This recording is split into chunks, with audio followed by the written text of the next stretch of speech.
오늘은 스트레스, 우울증 치료법에 대해서 말씀을 드리겠습니다. 제가 아주 유년 시절부터 스트레스를 너무 많이 받았습니다. 그래서 나름대로 안 받으려고 이것도 저것도 다 해봤어요. 그래도 안 됐습니다. 그래서 결국에는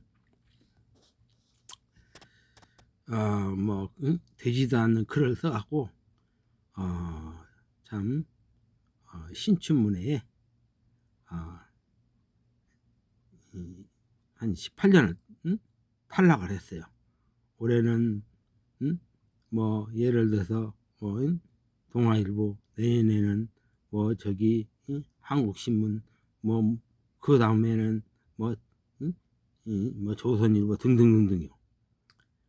그랬는데 참 이제 스트레스가 참 차곡차곡 쌓이는 거예요. 그래서 나중에는 쌓이다 보니까 이게 이제 우울증으로 가는 거죠. 우울증이 우울하면서 우울증이 가는 거예요, 스트레스가. 그래서 이제 그 다음에는 이제 누구 말대로 아이고 그래 그냥 이제 포기 상태가 되는 거예요. 아이고 그냥 이거 있잖아요. 길가다 가다면 멀쩡한 사람 막 그냥 누구 말대로 주먹 쓰고 참 이거는 아닌데 나는 또 이렇게 나름대로 죄 지으면 안 되는데 이 죄 짓는 것을 참 가훈 아닌 가훈으로 살아왔습니다.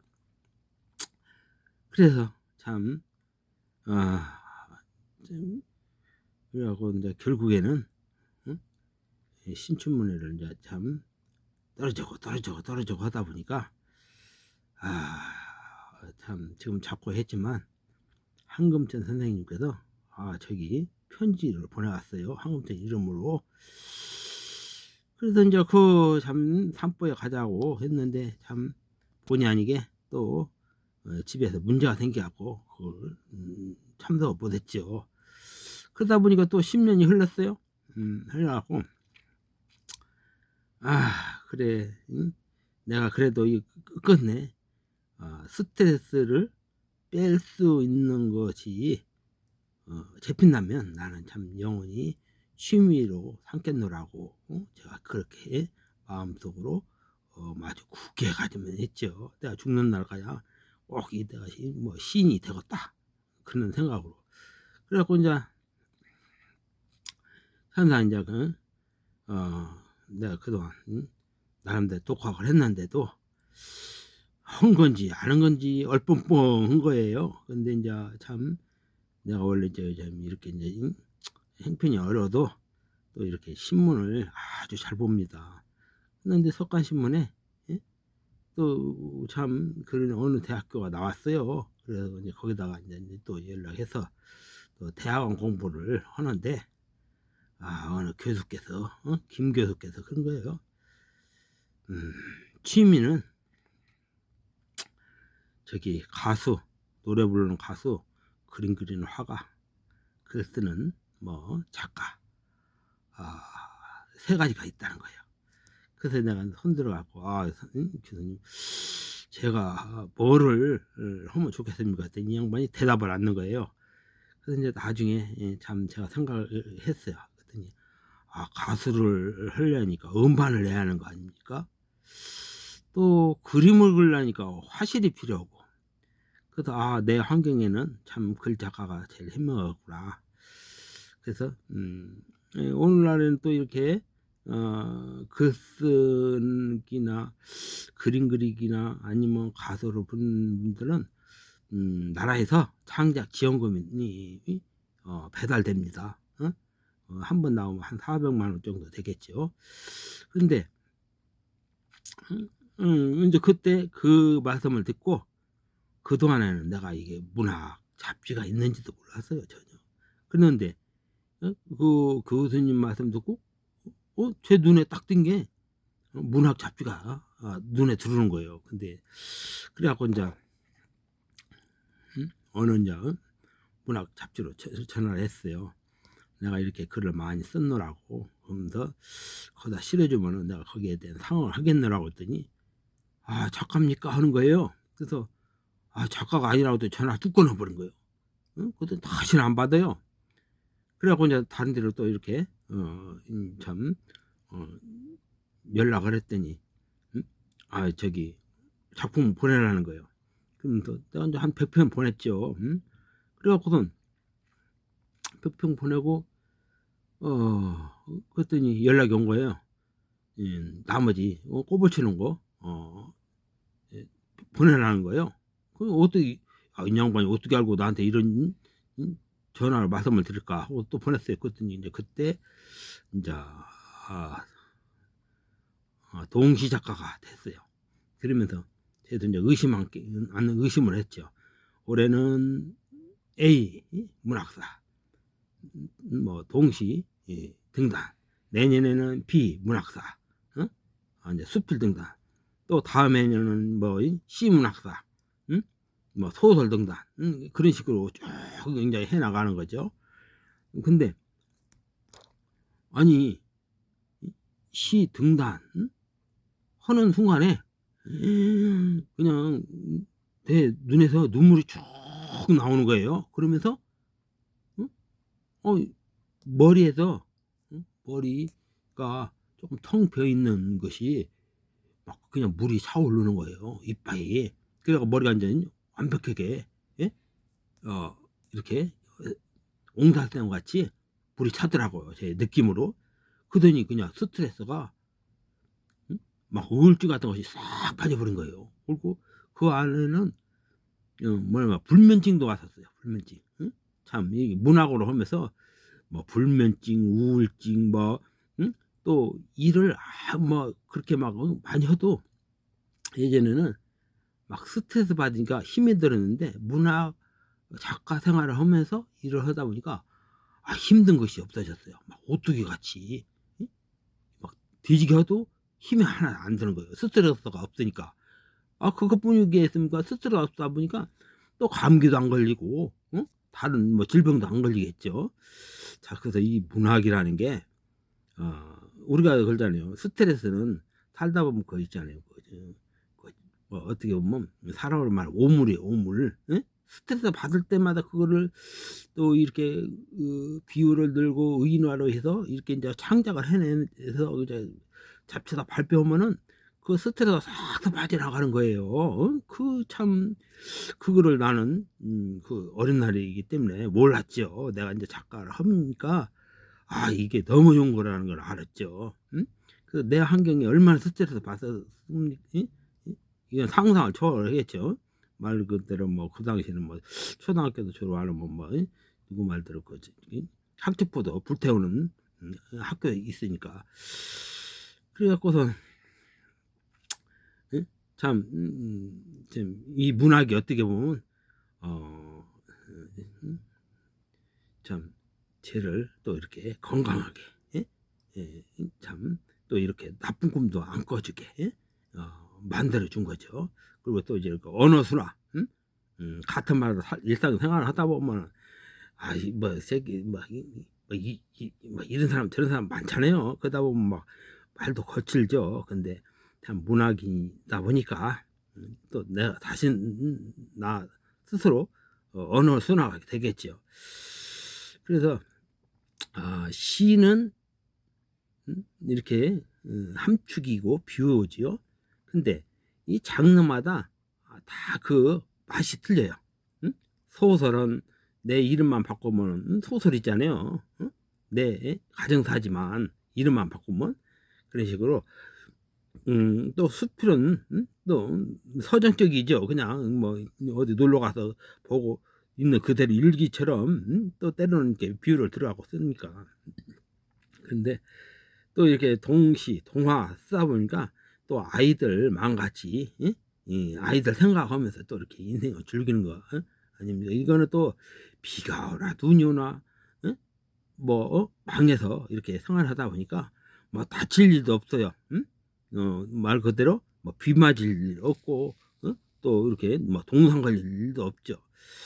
그래서 이 참 본의 아니게 참 어떻게 보면은 내가 그 처음에 신춘문예를 했으면은 뭐 시만 하나 갖고, 응? 뭐 개마냥 줄줄줄 쫓아다니면서 그렇게 인생을 살았을 거예요. 근데 이제 잡지를 하다 보니까 전장르 작가가 된 거죠. 전장르 작가가 전장르 쓰다 보니까 또 이렇게 다른 세계가 보이고, 응? 그래서 이제 우리 주변에서 그러더라고요. 나보고 저기 뭐 이렇게 가고 하는데 함께 하자라고 이제 또 이렇게 옆에서 그런 얘기를 이거를 온 사람이 있어요. 그래서 나는 그걸 하는 차라리 소설 한 편을 더 쓰겠노라고 내가 사용한 적이 있고요. 또 그러다 보니까 이 글 써갖고 나가 혼자 이렇게 발표를 하잖아요. 근데 뭐 이거 내가 홍보하려면은, 누구 말대로 내가 뭐 대학 교수도 아니고 뭐 학교 선생도 아니고, 뭐 누구 말대로 뭐 등등 그런데 이 나를 알려야겠다. 이거 참 이거 쉬운 일이 아니죠. 그래서 직장 다니면서 어느 날 그러더라고요. 저기 컴퓨터 반 이렇게 저기 지원해 줄 테니까 배우라는 거예요. 그래서 제가 이제 내 나이에 뭐 한 40인 반이나 먹었는데 그거 배워갖고 어디다 시험을까.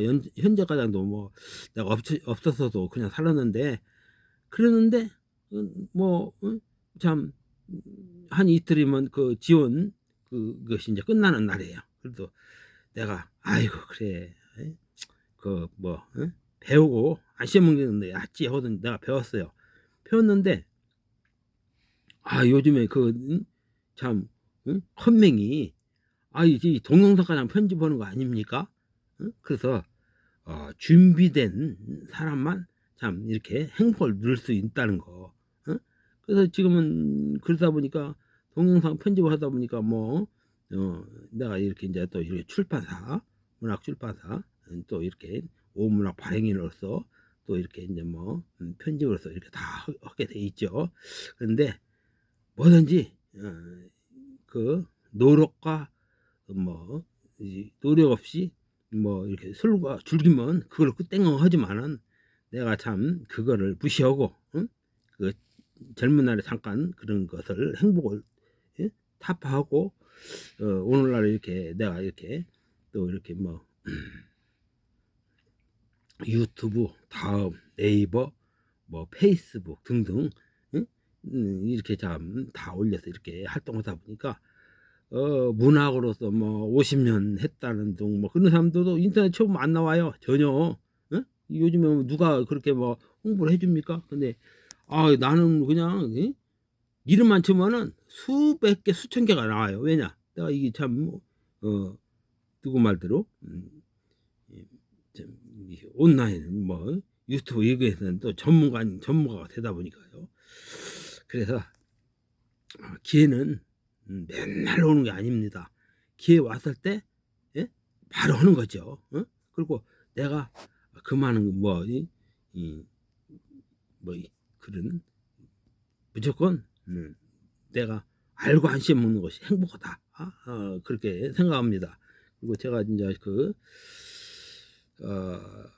문집이라고 했어요. 나는 이렇게 산다. 어느 서점에 있을 거예요. 거기에 보면은 또 이렇게 여러 가지 병 치유법 같은 것이 다 있어요. 그런데 그래서 이제 그런 거 있는데 그 이제 서점에 가서 구입해서 보시면은 더 멋진 그런 거 보일 거예요. 그리고 이거는 이제 김유 시집이라고 저기 저한테 참 이거 또 책을 보내왔네요. 그래서 제가 이거를 또 한 편 읊어주겠습니다. 나의 지문은 언제 완성될까? 서시. 동거선을 오르듯 10달 내내 굽이진 언덕배기 열 손가락 세상에 엄마의 상고가 각색된 길이 오밀조밀하게 들어 있고 열 손가락은 엄마의 은혜를 기억하며 따로 노는 듯 같이 세상의 중심에 서려 내내 한 놈이 되었던 것이다. 때로는 불에 깨지고 물에 불어 세상 밖으로 끝모르게 떨어졌던 아슬아슬한 인생길 손금을 따라 말도 탈도 많던 고갯길이 들어갈 수도 없는 막다른 골짜기에 놓인 나의 지문은 언제 완성될까? 갈수록 희미해지는 옹이바퀴 같은 인생 역정. 그 길에 불은 지피려 오늘 또 이기적 눈으로 세상을 읽는다. 그래서 오늘은 스트레스와 우울증 또 불면증 치료법에 대해서 말씀을 드렸습니다.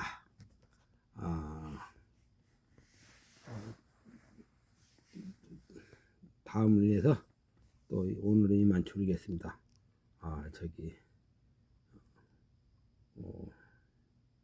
조철수 명예문학박사입니다.